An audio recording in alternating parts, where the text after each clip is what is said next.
Hello，大家好，这里是不多逼逼的奥利优给，下面给大家推荐一款专业的海报、logo、图标设计工具。废话不多说，开始安装。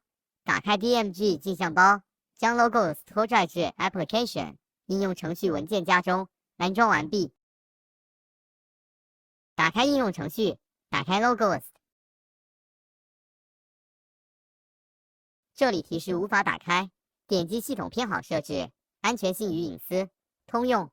可以看到已阻止使用 Logos 4，因为来自身份不明的开发者。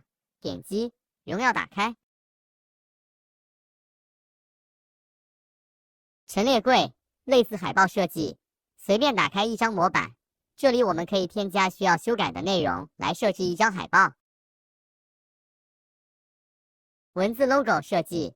输入我们需要生成为 logo 的文字及其他附加内容。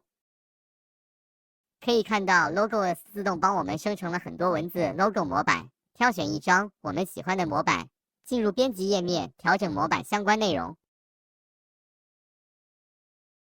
卡片设计，随便打开一张模板，这里我们可以添加需要修改的内容来设置一张卡片。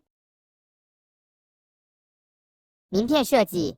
随便打开一张模板，这里我们可以添加需要修改的内容来设计一张名片。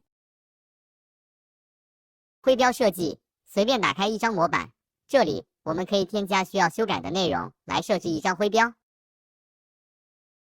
照片设计，随便打开一张模板，这里我们可以添加需要对应位置的照片来设计一张照片海报。偏好设置，可以对相关功能进行调整。